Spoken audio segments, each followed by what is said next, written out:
Hello students, welcome to EPG Pathshala. I am Monica Saini from Department of Anthropology, University of Delhi.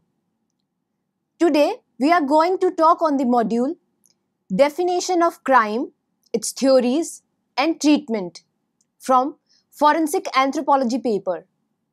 After studying this module, you will be able to know the basis of crime, different aspects of crime and criminal behavior, different types of criminal behavior, theories of crime, and various programs and treatment and different strategy of crime. There can be no defined discussion of crime and criminals without the investigation of the meaning of the words. Crime, in strict sense, is an act which is forbidden by the law and authority and which is regarded as serious enough to warrant punished, issuing penalties for its execution. The punishment follows for violating the rules and norms of the law. In the year 1940, criminologists studied criminals and their correlation in social context. By the year 1960, they begin to understand the need to relate with the victims and their social context. The traditional view treated the motivation of the offender as an essential component to the understanding as to why some individuals commit crimes and others do not. The word crime is of origin viz. Crimean, which means charge or offense. Crime is a social fact.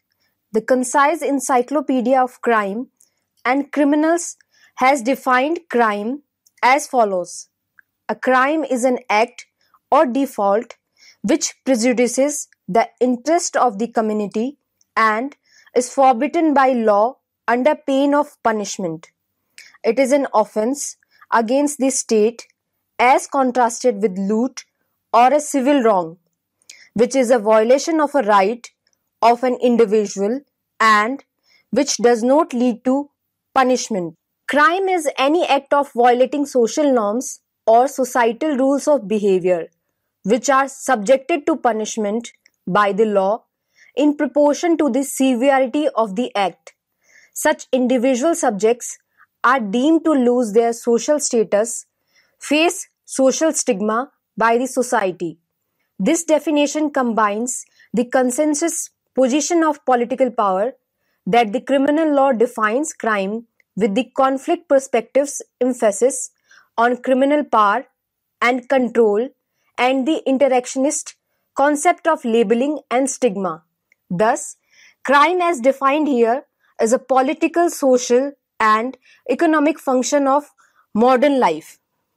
Crimes can be classified into a number of categories depending upon the severity of the criminal act. Crimes like killing or abduction, physical assault are included in the category of serious crimes by the society. Other crimes like trespassing or speeding are not considered serious. Another type of crime is felony crimes. A felony is considered under a serious crime which leads to imprisonment for life, and for a repeated offender the term of imprisonment can exceed as well. For some states, a felony is referred to as any crime that is punishable for some approximate length of time in prison. A felony that leads to death sentence is considered as a capital crime. Some of the crimes considered as felonies include rape, murder, burglary, abduction, and theft. Another type of crime is misdemeanor crimes. A misdemeanor is said to be a criminal offense or crime for which some punishment is authorized, but it does not include 1 year in a local jail. Each state or federal government can penalize the offender depending upon value and needs set by the jurisdiction. there are variety of crimes that fall under the category of misdemeanors. Some of the crimes considered as misdemeanor include speeding, trespassing, vandalism, public intoxication, prostitution, and having false ID. A crime against the person, it is considered when it is executed by inflicting harm by a person using force against a person. Some crimes like killing or rape are considered crimes against the person, whereas the crime against property is a crime that is committed by damaging or intruding on the property of the victim. Burglary and larceny are two crimes against property that are normally felonies. Criminal mischief, which involves the intentional destruction of property, goes from a misdemeanor to a felony based on the value of damage. Criminal trespass is usually classified as misdemeanor. Crime against public order are against the public and the society that inflict harm to the community by any sort of wrongdoing, and they are included under crimes against the public order. For example, disorderly conduct, public lewdness, and prostitution. Next class of crime is theft and fraud crimes. Theft and fraud crimes that may include illegally taking of victims' property, the mode of operation involved in the execution of a crime, and the value of the property stolen. A fraud crime is a crime in which deception is used to decide whether a theft or a fraud crime is a misdemeanor or a felony. Crime which involves deceit causing financial crash is termed as a fraud crime. The last category of crime is miscellaneous crime. Crimes other than the above three types, for example, quarrels, fights, kidnapping, or addiction to narcotics, comes under miscellaneous crime. Now we will study about the theories of crime. The first theory of crime is proposed by the Criminal School of Criminology. This theory, it is one of the earliest approaches to explaining the cause of crime. In classical theory, human behavior, including criminal behavior, is motivated by a hedonistic rationality, in which people weigh the potential pleasure of an action against the possible pain associated with it. Thus, they think well before proceeding for the criminal act and are aware of the following consequences. In 1764, criminologist Cesare Beccaria wrote an essay on crimes and punishments, which set forth classical criminological theory. Beccaria believed the basis of society as well as origin of punishments and the right to punish is the social contract, which is referred as an imaginary agreement to sacrifice the minimum amount of liberty to prevent anarchy and chaos. The only legitimate purpose of punishment is special deterrence and general deterrence. Special deterrence is the prevention of individuals from committing crimes again by punishing them, whereas general deterrence is the prevention of people in general or society at large from engaging in crimes by punishing specific individuals and making examples of them.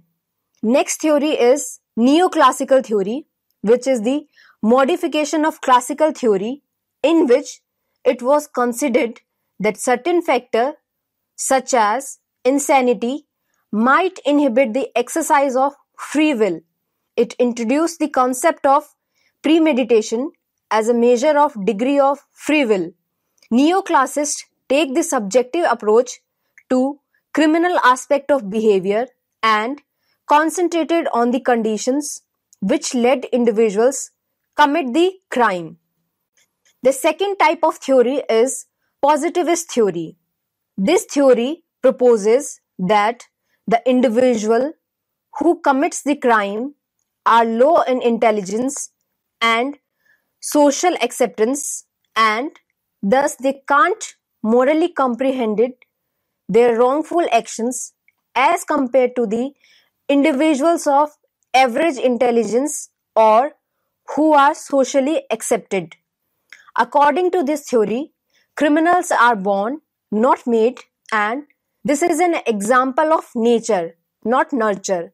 This theory is focused on biological and psychological factors to explain criminal behavior. The third type of theory is biological theory. Biological theory of crime accusation, that is, biological positivism, are based on the belief that criminals are physiologically different from non-criminals. Cause of crime is biological inferiority. The three major positivists who emphasized upon the physiological incapacity of an individual or the hereditary makeup of criminal demeanor were Lombroso, Ferri, and Garofalo. The theory of evolutionary atavism was produced by Lombroso, who was an Italian physician and professor of clinical psychiatry and criminal anthropology. He stated that criminals have a specific bone type. Certain physical anomalies such as asymmetric face, large ears, excessively long arms, flattened nose, retreating forehead, and ability to pain, eye defects, and other distinctive physical attributes forms the identifying feature of the criminal. He also stated that the stigmata are not the cause of crime. Instead, the symptoms of atavism, that is, reversion to a more primitive type or degeneracy. Hence, atavism and degeneracy are the basic underlying reasons for the crime. A person who has a criminal temperament can't withdraw himself from committing crime unless he dwells under perfect favorable situation. Criminals differ from non-criminals not only in physical attributes but also in the type of crime they commit. Next theory is psychological theory. There are many theories regarding psychological causes of crime, which includes intelligence and crime and psychoanalytical theories. Intelligence and crime says that the idea that crime is the product primarily of people of low intelligence has been popular occasionally in the United States, whereas the psychoanalytical theory of crime causation are associated with the work of Sigmund Freud, who believed that people who had unresolved deep-seated problems were psychopaths. Psychopaths are persons characterized by no sense of guilt, no subjective conscience, and no sense of right and wrong. They have difficulty in forming relationship with other people. They cannot empathize with other people. They are also called sociopath or antisocial personalities. Next theory is sociological theory. Most sociological theories of crime causation assume that a criminal behavior is determined by his or her social environment and reject the notion of the born animal. Studies found that neighborhoods that experienced high delinquency rates also experienced social disorganization. Social disorganization is a condition in which the usual controls over delinquents are largely absent. Delinquent behavior is often approved by parents and neighbors. There are many opportunities for delinquent behavior and there is little encouragement, training, or opportunity for legitimate employment. Next theory is social control theories. Hirschi argued that delinquency should be expected if a juvenile is not properly socialized by establishing a strong bond to society consisting of attachment to others, commitment to conventional line of action, involvement in conventional activities, and belief in the moral order and law. Labeling theory. The focus of labeling theory is the criminalization process rather than the positivist concern with the peculiarities of the criminal. Criminalization process is the way people and action are defined as criminal. Next theory is conflict theory. Conflict theory focuses on the conflict in society between rich and poor, management and labor, whites and minorities. And the last theory is radical theory. These theories argue that capitalism requires people to compete against each other in the pursuit of material wealth. The more universally wealth is distributed, the more likely people are to find persons weaker than themselves that they can take advantage of in their pursuit of wealth. According to Gendreau and Andrew, different attributes are associated with criminal behavior and recidivism. Recidivism is the person's relapse into criminal behavior, and these attributes include antisocial attitudes, values, and beliefs such as criminal thinking. The second attribute is pro-criminal associate and isolation from pro-social associates. Third attribute is particular temperament and behavioral characteristics. For example, egocentrism, which means regarding the self or the individual as the center of all things. The fourth attribute is weak problem solving and social skill. And the last attribute is the criminal history. Another attributes include negative family factors, for example, abuse, unstructured or undisciplined environment, criminality in the family, and substance abuse in the family, low level of vocational and educational skills, and substance abuse. So students, now I will talk about different principles and practices which are associated with effective intervention. The first principle is the risk principle. The risk principle states that the criminal temperament can be anticipated on the basis of certain peculiar factors for the offenders, just as criminal background which remains are fixed and remains unchanged.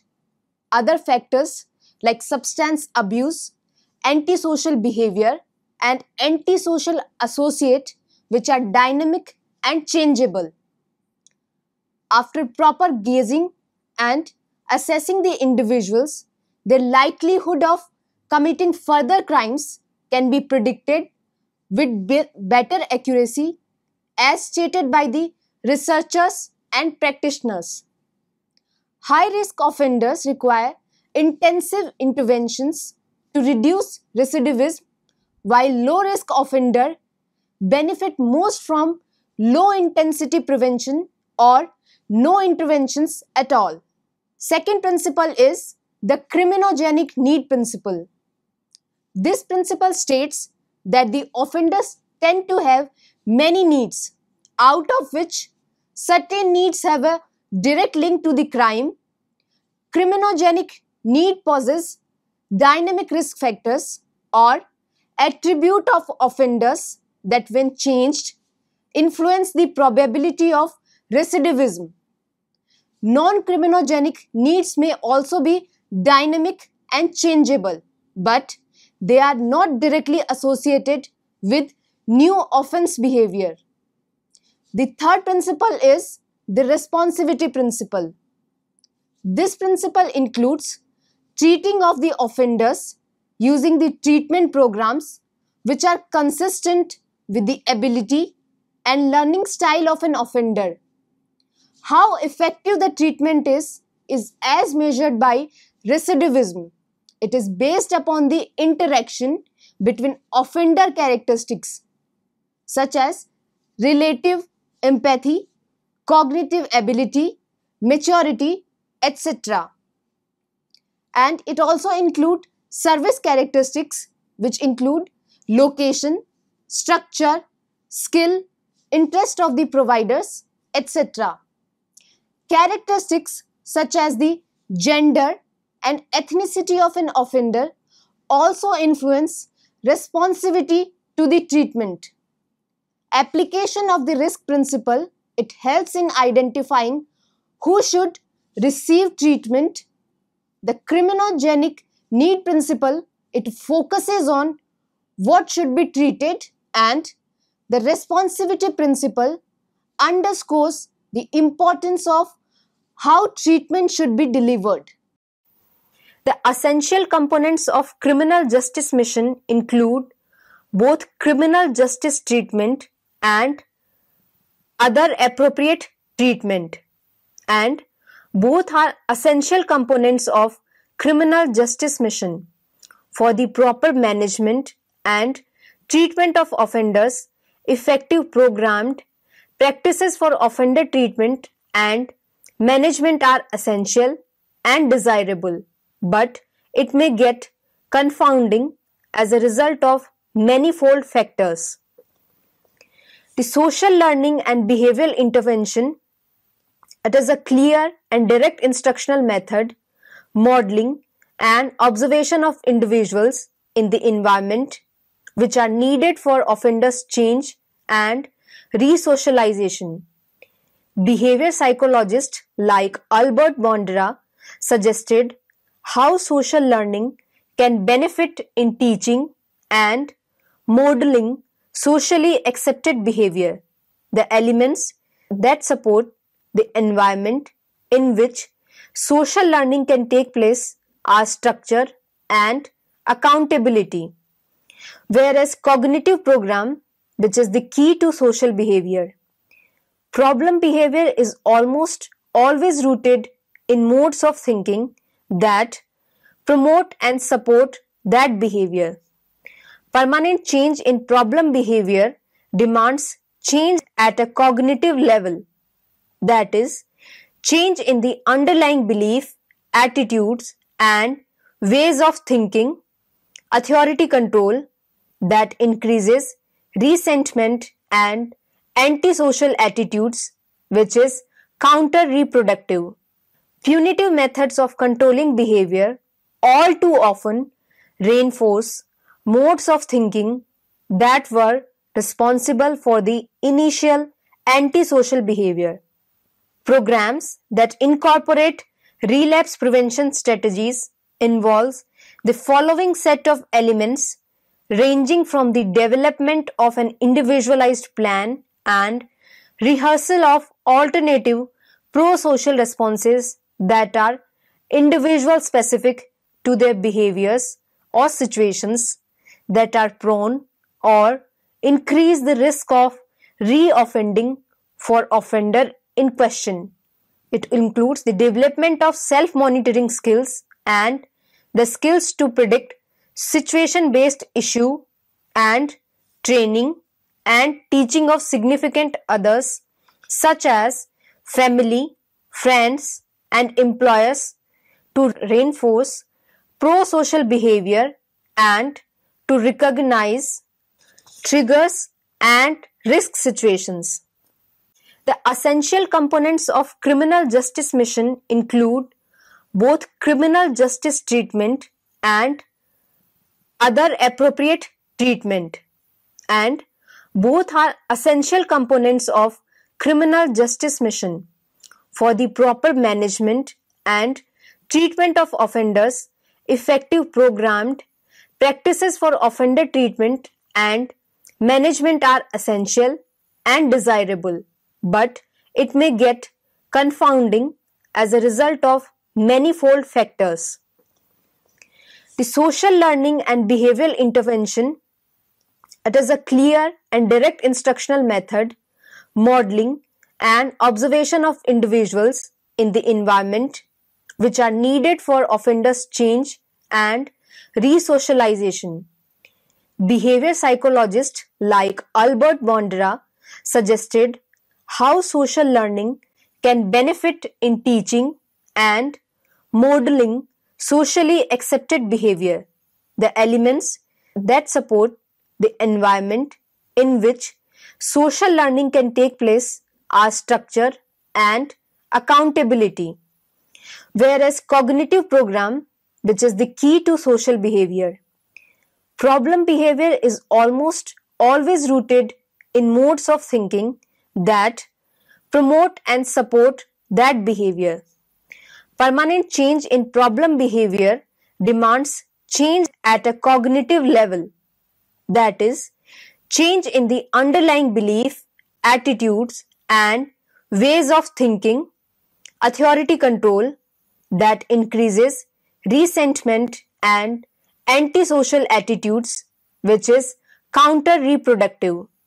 Punitive methods of controlling behavior all too often reinforce modes of thinking that were responsible for the initial antisocial behavior.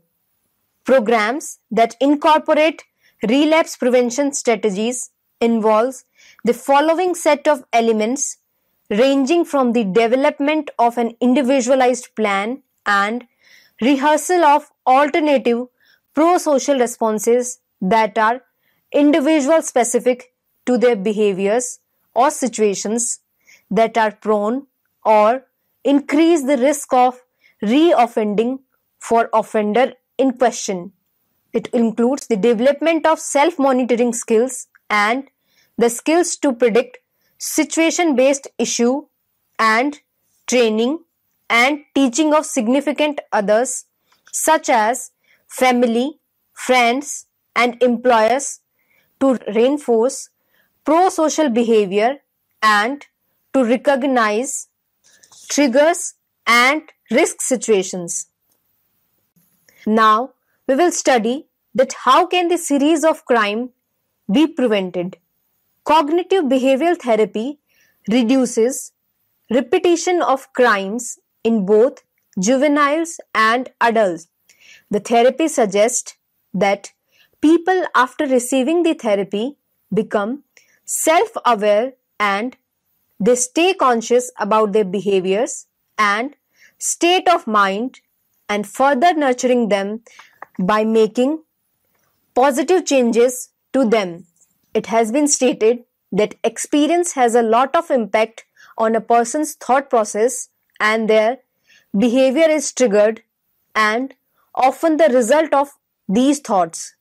Cognitive behavioral therapy has been found to be effective with juvenile and adult offenders, substance abusing and violent offenders and probationers, prisoners and parolees. It is effective in various criminal justice settings, both in institutions and in the community-based settings, and addresses a range of issues associated with criminal behavior. Mark Lipsey of Vanderbilt University examined the effectiveness of various approaches to intervention with young offenders. His review analyzed the result of 548 studies from 958 to 2002 that assessed intervention policies, practices, and programs. Lipsey grouped evaluation into 7 categories, that is, counseling, deterrence, discipline, multiple coordinated services, restorative programs, skill building, and surveillance. When he combined and compared the effect of these interventions, he found that those based on punishment and deterrence appear to increase criminal recidivism. On the other hand, therapeutic approaches based on counseling, skill building, and multiple services had the greatest impact in reducing further criminal behavior. So, students, let us summarize what we have studied. The field of criminology systematically studies the causes of crime. The explanation for crime are not simple. We live in a complex society, and the causes of crime are as complex as the society itself. This module studies and attempts to explore the conditions leading to the criminal behavior. It also explores a wide variety of theories regarding crime. These theoretical explanations contribute to the understanding of the criminal behavior, classification of different types of crimes, aspect of criminal behavior, and it also provides an important framework for the treatment effort established to deal with the crime problem. Thank you.